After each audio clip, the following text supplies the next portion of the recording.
Thank you once again for having us here. It's a privilege and an honor to be here, and excited for the discussion today and beyond.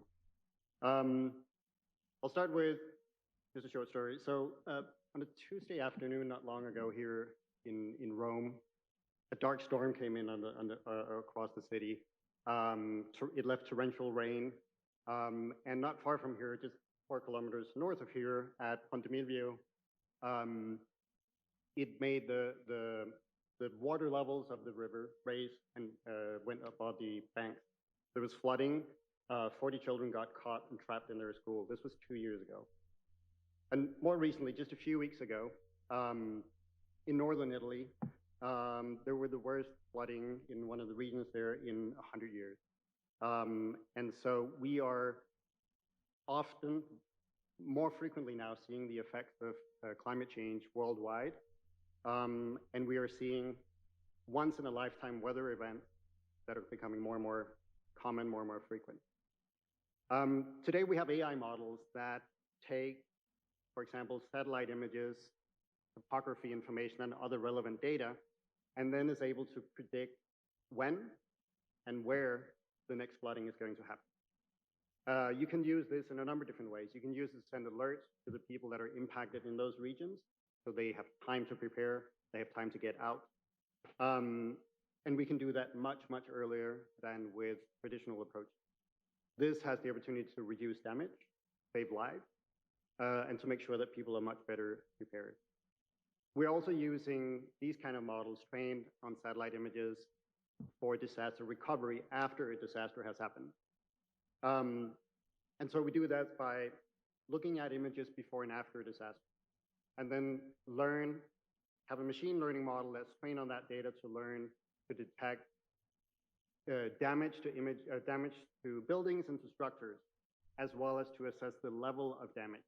And that means that if you are a humanitarian organization and you have people out in the field, on the ground, you can tell them to go out specifically in those regions where their service is likely to be needed. You can also tell them to be extra careful if they happen to be in that region. So this is a good example of where AI has enabled us to do something that a non-AI solution just simply cannot do. And it helps people and organizations be much better prepared for the next disaster. So as Dustin mentioned, my name is Michael Tjalve. I work on exploring AI solutions, AI opportunities in the humanitarian sector for humanitarian use cases. I work at Microsoft Philanthropies and University of Washington. I have the privilege of working very closely with a broad range of nonprofit, NGOs, humanitarian organizations all around the world, understanding their use cases, their challenges, and see where AI can be part of a solution to help them scale up their mission. We're seeing many new ways that AI helps improving lives across a wide range of use cases. For healthcare, for example, we see it helping with diagnosis, automating things like cancer screening, so that the doctor, instead of spending a lot of time doing that, can then adjust the outcome of the AI model, and then spend more time face-to-face with their patients. In education, we're working on things like AI-assisted learning, where you can get a much more personalized experience with a mode of interaction, whether it is text, it is visual input, or it's speech as an interface, which helps engagement and retention of the learner. We also see new use cases in much more mundane areas, like automating repetitive tasks, or augmenting productivity in a number of different ways. Or things like we see some of these new models being able to write drafts that helps with brainstorming, iterating on that with the model itself. So about 6 months ago, as many of you probably will have noticed, the AI world took off to sort of new levels of excitement and buzz. With these new generative AI models, large language models, they can now generate new content, whether it's text or it's visual content. And many of you may have interfaced with something like ChatGPT, a very intuitive interface to these models. They're able to understand input whether it's natural language or visual input, and generate a response to that input. That seems very convincingly human. I have worked in the field of AI for a little over 20 years and can honestly say this is different. This time around, it is very different. It has broad and deep societal impact. And as I have discussions with a lot of these NGOs and organizations, they're very excited about the capabilities. They also raise very valid concerns. For example, about what this is going to mean for them. With big change, with unknowns, logically there's going to be some concerns, some doubts. And so people want to know about how does this reinforce existing bias from the training data?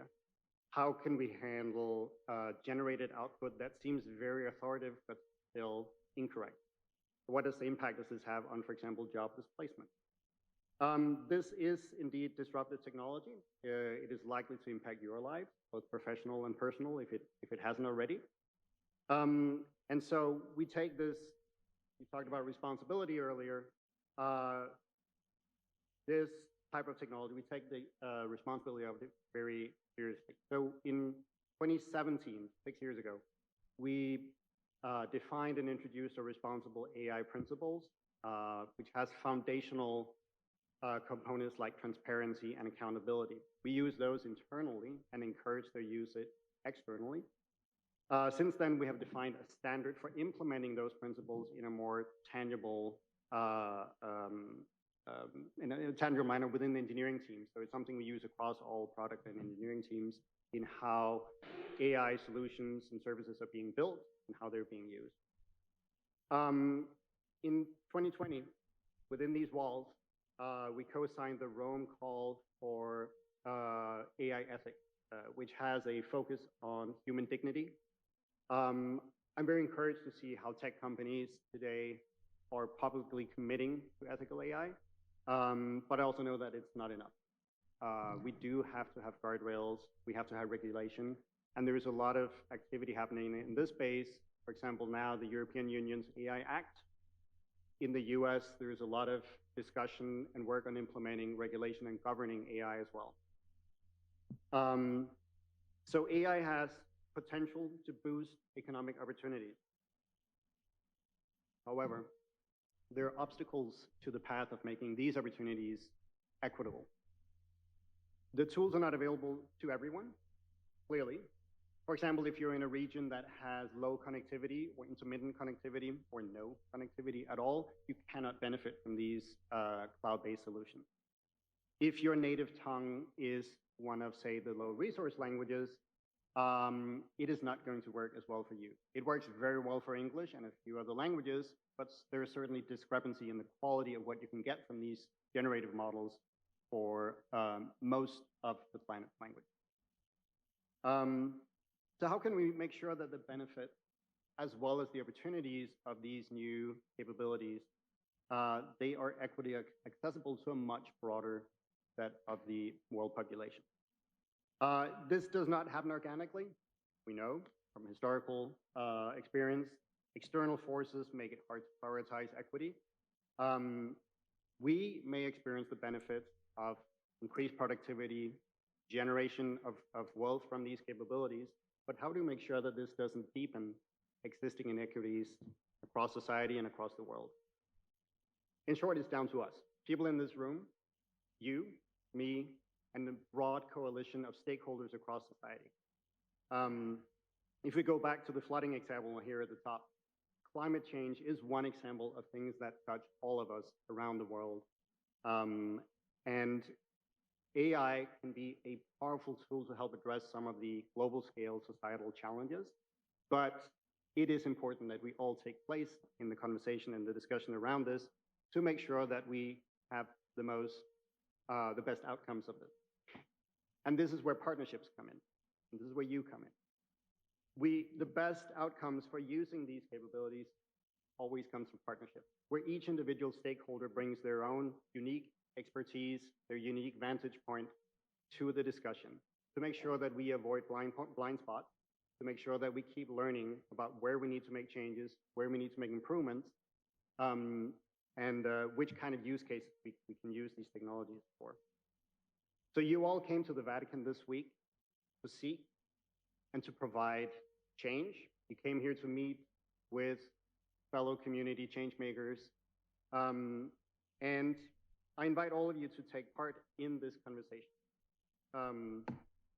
Your insight and your value and your unique points are of significant value. AI cuts across society, and the conversations around AI should cut across society as well. We need the diversity of voices. We need diversity of lived experiences. We need diversity of input to make sure that we keep learning and that we make sure that we seek equitable outcomes. So with any groundbreaking technology, there is potential for positive as well as for negative outcomes. And it's important to have an open discussions about both the concerns as well as the ways that we can ensure and pursue the opportunities that these technologies provide. With the maturity level of technologies today, I honestly believe that the biggest limiting factor is imagination. It's about learning what are the use cases, understand what are the limitations, where can AI really play an important role in our lives and across society. And so I want to end with making sure that I need you to be part of this conversation, and I'm looking forward to what we will be learning today and continuing the conversation beyond this room, beyond today. So thank you very much.